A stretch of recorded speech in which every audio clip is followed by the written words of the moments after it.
Hola, bienvenido al curso Introducción a la programación en C++ y a la lección Flujos de entrada-salida.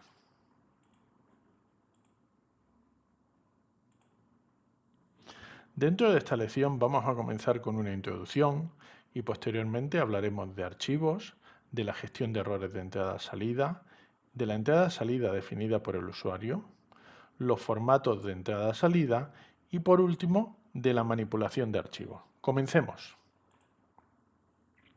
La entrada-salida en un computador se gestiona a varios niveles, a nivel de dispositivo, al nivel del driver del dispositivo, de los servicios que ofrece el sistema operativo, de las bibliotecas de entrada-salida, el sistema y runtime, y de la aplicación.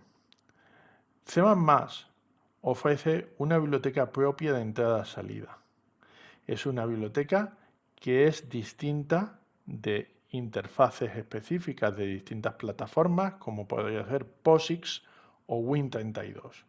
De esta manera podemos realizar una entrada-salida portable entre las distintas plataformas y que el código C++ para entrada-salida que escribimos en una plataforma, simplemente compilando la aplicación en otra plataforma, pueda funcionar sin modificaciones. La abstracción básica que utilizamos en C++ es la de flujo. Un flujo o stream representa una secuencia de caracteres que entran o salen de la aplicación y tendrá asociado un origen o un destino. Este origen o destino puede ser un archivo o puede ser un dispositivo o alguna otra entidad. Hay dos grandes tipos de flujo.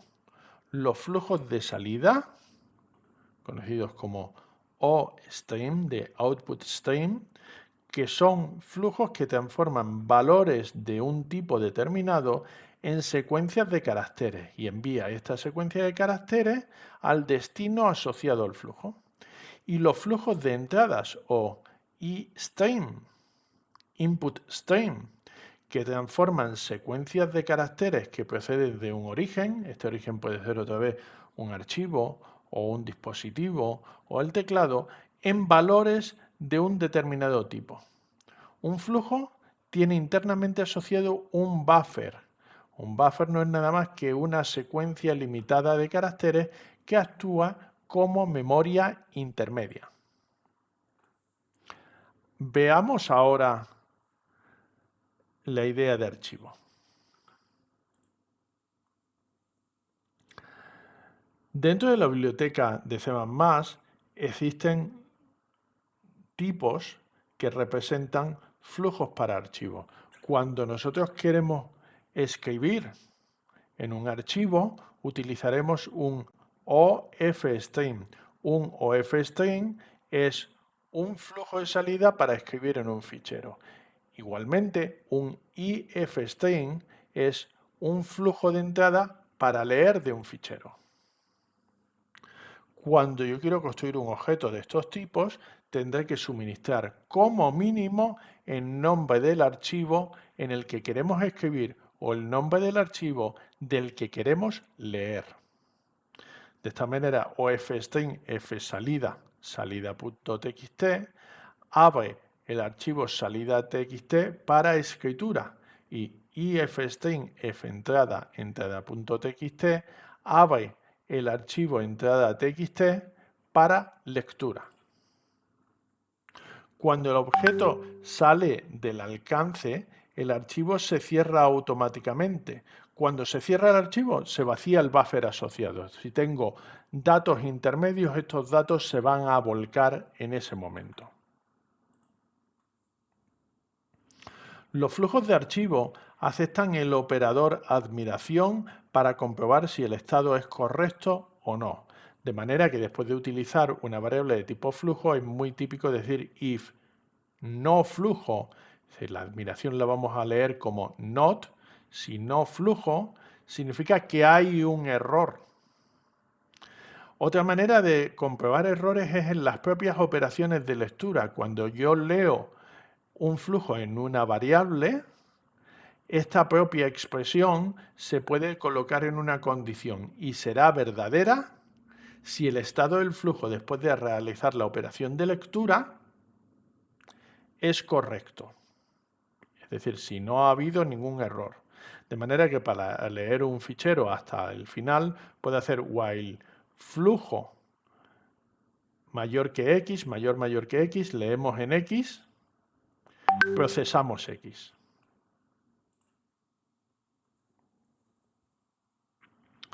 Aquí tenemos un ejemplo en el que utilizando esto podemos escribir la función leeNumber, que toma una pregunta y lo que hace es lanza la pregunta a la salida estándar, define la variable number y lee el nombre y al final devuelve el nombre leído.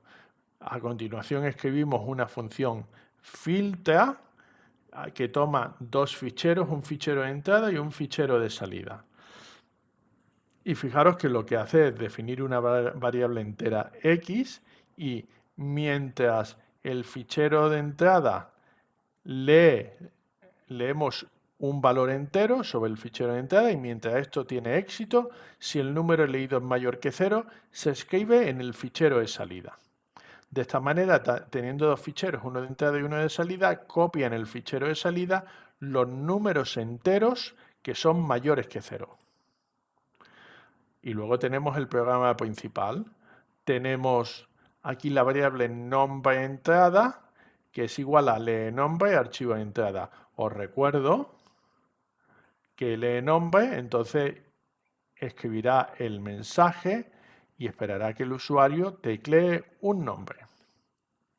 Posteriormente, ese nombre que hemos leído lo utilizamos para abrir el archivo fentrada con ese nombre.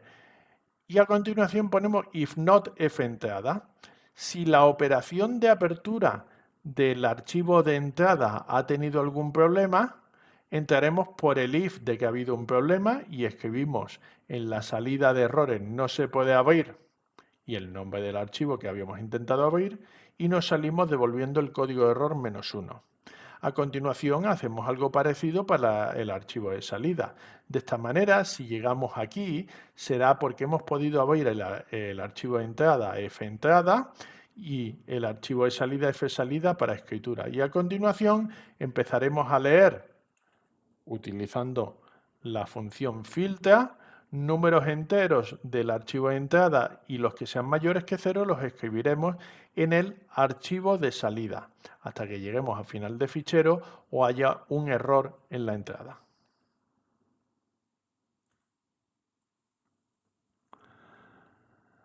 Veamos otro ejemplo.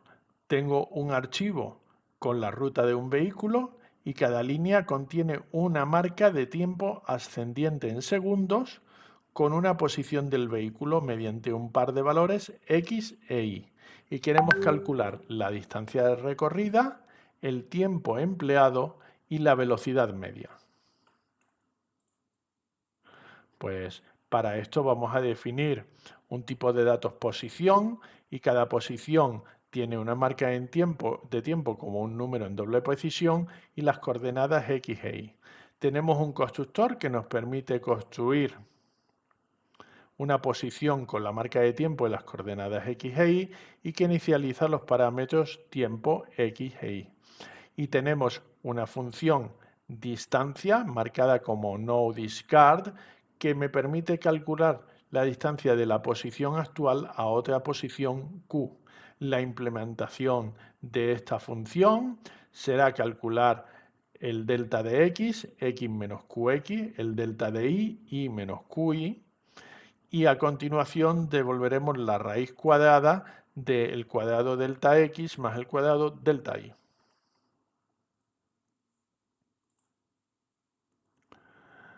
Ahora tenemos una función leePosiciones que toma un vector de posiciones y un fichero, un flujo de entrada que ya está abierto, y lo que va a hacer es ir leyendo cada vez una marca de tiempo X e Y, y si tengo éxito en la lectura, si el tiempo es menor que 0, vamos a lanzar una excepción, y en otro caso, lo que haremos es construir una posición y añadirla al final del vector de posiciones.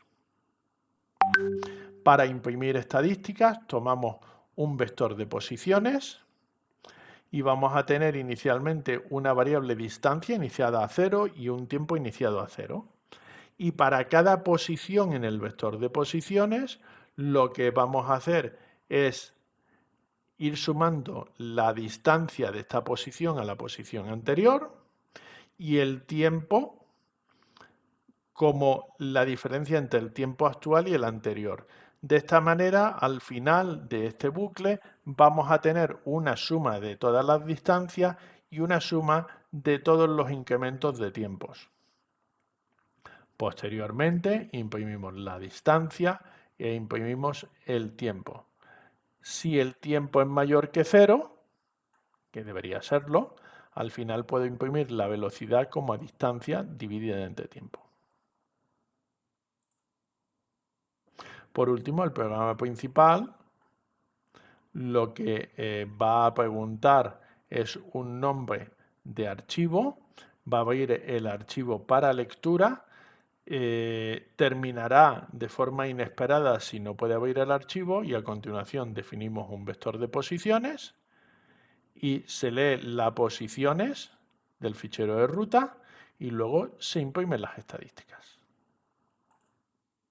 Con esto concluimos la parte introductoria y de archivos y terminamos este vídeo. En el siguiente vídeo trataremos la gestión de errores de entrada-salida. Muchas gracias.